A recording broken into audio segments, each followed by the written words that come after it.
अस्सलामुअलैकुम। चैनल जायका दिल्ली 6 में आज हम बनाने वाले हैं एक कश्मीरी डिश, उसका नाम है गोश्ताबा। उसके लिए हमारे पास है ये मटन, और ये आप देखें हमने ये बड़े बड़े पीसेस मंगाए हैं। वैसा आप ये किसी भी मीट में बना सकते हैं। एक पीस हमने आपको दिखाने के लिए इस तरीके से भी रखा है कि आपको इस तरीके का जो मीट है जिसके ऊपर ये लगा हुआ है ऐसा नहीं चाहिए। आपको चाहिए एकदम से खालिस गोश्त और एकदम रूखा इस तरीके का गोश्त। इसमें बनेगा गोश्ताबा आपका बहुत ही अच्छा।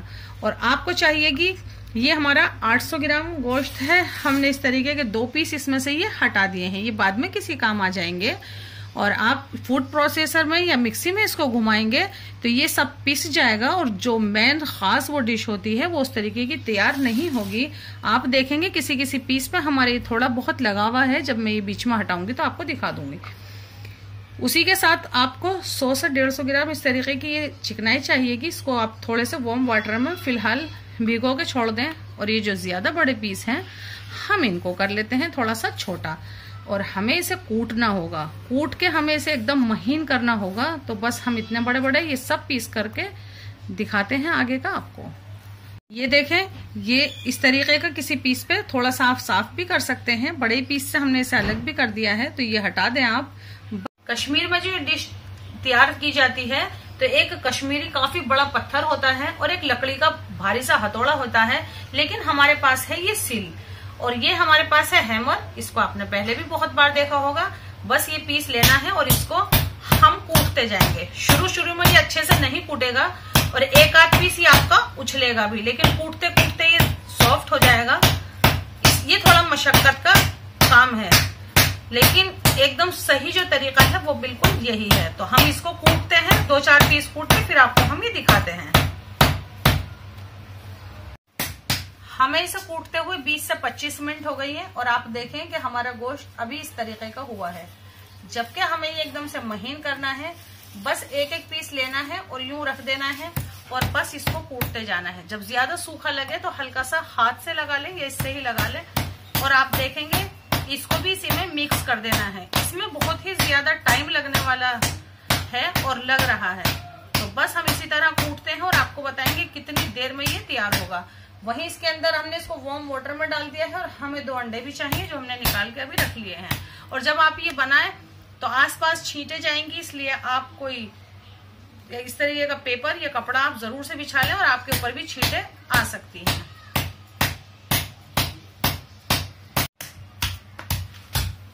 इसको कूटते हुए पूरा आधा घंटा हो गया है, इससे थोड़ा बहुत ज्यादा भी हो सकता है। ये आपके मीट के ऊपर निर्भर है कि आपका मटन का है तो इसमें इतना वक्त लगा है, लेकिन आप लेंगे बड़े का मीट तो इससे भी ज्यादा टाइम लगना लाजमन है, और आप लेंगे चिकन का तो इससे भी जल्दी हो जाएगा। तो अभी हमें इसको कूटते रहना है। अभी इसके अंदर कम से कम आधा घंटा या 40 मिनट और लगनी है। 40 से 45 मिनट हो गई है इसे कूटते हुए, और ये इतना महीन हो जाएगा कि एक आध पीस इस तरीके का होगा। जो नहीं कूटेगा वो ये इस कीमे से आसानी से यूं निकल जाएगा। ये देखें, ये इस तरीके से निकलेगा। ये 10 से 12 या 15 पीस भी निकल सकते हैं, इतना महीन ये कूट जाएगा। तो इसको आप हटा दें और फिर से हम कूटते हैं इसको बिल्कुल महीन हो जाने तक। हमें इसे कूटते हुए पूरा 1 घंटा हो गया है, और ये इस तरीके के पीस इसमें से निकालने बहुत ही ज्यादा जरूरी हैं। जब ही जाके आपका ये गोश्ताबा होगा बहुत ही अच्छा सा तैयार। तो हम इसे हटा देते हैं, और अब हम इसमें ये जो हमारे पास चिकनाई है हम ये पीस डालते हैं। चिकनाई से ये आपका गोश्ताबा थोड़ा सा थिक बनेगा, जिससे ये टूटेगा नहीं। वार्म वाटर में डाल दिया था इसलिए ये आसानी से हो जाएगी, लेकिन हाँ इसको फिर से इतना ज्यादा कूटना है कि ये चर्बी इसके अंदर एकदम से मिक्सअप हो जाए। तो हम ये सब डालते हैं और बिल्कुल इसी तरह से कूटते हैं, और फिर दिखाते हैं आपको। 100 से 150 ग्राम था हमारा ये मटन फैट, हमने ये मिला दिया है। थोड़ी देर के लिए आपको ये इस तरीके की दिखेगी, अलग अलग सी, और ऐसी भी लगेगी जैसे ये इसके अंदर थोड़ी ज्यादा हो गई है। लेकिन आपको इसे तब तक कूटते रहना है जब तक ये एकदम से इसमें मिक्सअप नहीं हो जाती और इसका एकदम से पिंक कलर नहीं हो जाता है। इसके अंदर लगेगा थोड़ा सा टाइम, लेकिन आप बस करते रहें, यूं करते रहें और बस ये हो जाएगी तैयार। ये देखें, इसको 1.5 घंटा हो गया है कूटते हुए। हमने इसके अंदर चिकनाई डालने के बाद आधे घंटे इस तरीके से कूटा है, तब जाके ये एकदम से इस तरीके का एकदम क्लीन हुआ है। ये देखें आप, बिल्कुल ये हमें ऐसा ही चाहिए था। हल्का सा हाथ यूं कर करके करते रहे आप, क्योंकि इस वक्त इसके अंदर एकदम से चिकनाई हटा गई है बहुत ज्यादा। अब इसके अंदर बहुत ही मामूली से मसाले जाएंगे, और हाँ, कूटने के लिए भी आप इसको यूं करें और यूं हल्का सा यूं हटा दें, तो बहुत ही कम मसाले जाने वाले हैं। 1/2 टीस्पून हमारे पास कूटा हुआ और भुना हुआ जीरा है। 1/4 टीस्पून ब्लैक पेपर पाउडर है। इसके अंदर ब्लैक पेपर पाउडर नहीं जाता है, लेकिन हाँ डालेंगे तो जायका बहुत ही अच्छा आएगा। इसके अंदर नमक डाल देते हैं, 1/2 टीस्पून ही डाल देते हैं सिर्फ नमक हम इसमें। और इसमें डाल देते हैं हम इलायची पाउडर। बड़ी इलायची का दाना लेके भी कूट सकते हैं और हरी इलायची भी कूट के डाल सकते हैं।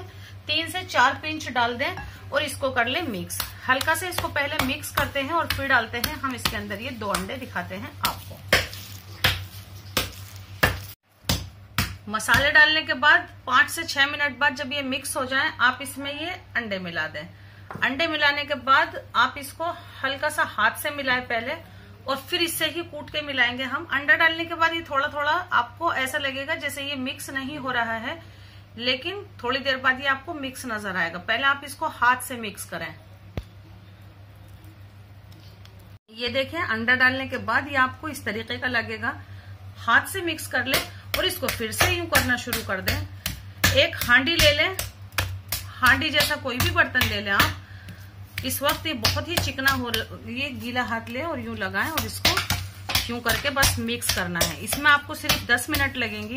हमने पानी गर्म होने के लिए रख दिया है एकदम स्लो फ्लेम पर, क्योंकि ये करीब करीब अब तैयार ही हो गया है। ये देखें, अंडे डालने के बाद फिर से 10 मिनट कूट लिया है हमने और ये हो गया है बिल्कुल तैयार। अब हम क्या करते हैं, इसको बिल्कुल यहीं छोड़ देते हैं और हाथ गीला करते हैं और इसके तैयार करते हैं हम गोले। हम इससे आपको बना के देने वाले हैं 2 डिशेज। तो ये हम एक बनाएंगे थोड़ा छोटा और एक बनाएंगे थोड़ा सा बड़ा। तो हाथ गीला कर लें और बस इस तरीके से हम इन्हें कर लेते हैं तैयार। फिर दिखाते हैं आपको। ये हमने पानी गर्म होने के लिए रख दिया था, इसके अंदर कुछ भी नहीं डाला हुआ है। अभी आप यूं पानी में हाथ हल्का सा गीला कर लें और आप देखें, हमने कुछ बनाए हैं ये इतने बड़े वाले। इसके डिश हम अलग से बनाएंगे, हम ये इसमें डाल देते हैं। और कुछ बनाए हैं हमने ये छोटे, ये देखें, कैसा हाथ से यूं कर लें और ये इसमें डाल दें। ये देखें, तो हम ये इसमें डाल देते हैं और इसको आप बहुत देर नहीं पकाएंगे हम इसको बहुत देर। जब हम इससे बनाएंगे कोई डिश, अभी हम इसको थिक हो जाने तक, यानी कि कलर बदल जाने तक इसके अंदर डालते हैं और ये हम सब डाल देते हैं। 10 मिनट हो गए हैं इसको स्लो फ्लेम पर डले हुए। बहुत ध्यान रखें, आप खोलते यानी उबाल आते पानी में नहीं डालें। डालने के बाद भी बहुत जल्दी उबाल इसके अंदर नहीं आना चाहिए। जब आप डालेंगे तो ये नीचे तली में होंगे, लेकिन जैसे ही ये थोड़े से कुक हो जाएंगे तो ये इस तरीके से ऊपर आ जाएंगे पानी के। ये देखें, ये बिल्कुल तैरने लगे हैं ऊपर और अभी तक इसमें उबाल नहीं आया है और इसने कलर भी चेंज कर लिया है। ये देखें, अब ये इसको इसी में छोड़ देते हैं, अभी थोड़ी देर और पकने देते हैं, यानी कि थोड़ा सा ये हो जाए थिक। 20 से 25 मिनट बाद आपको ये इस तरीके का मिलेगा। इसकी ग्रेवी साथ के साथ ही बनाते रहें।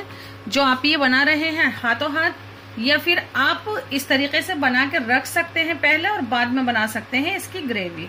तो बस आज हमें ये आपको दिखाना था सिर्फ यहीं तक, और ये बिल्कुल तैयार है। तो बस इसके बाद आपको हम इसकी देने वाले हैं 2 डिशेज। बस हम फ्लेम को बंद कर देते हैं और आप इस तरीके से बना के इसको फ्रिज में इसी पानी के साथ छोड़ सकते हैं, यानी कि ठंडा होने के बाद फ्रिज में रख दें आप इसको, और 2 से 3 दिन के बाद तक भी आप इसकी ग्रेवी तभी तैयार करें और इसको बनाएं। तो आगे हम आपको 2 डिशेस देने वाले हैं इसी से, तो जरूर बनाइए गुश्ताबा हमारे तरीके से। हमसे जुड़े, हमारी हौसला अफजाई, हमारे चैनल को सब्सक्राइब और हमारे गुश्ताबा को लाइक करना बिल्कुल नहीं भूलें। अल्लाह हाफिज।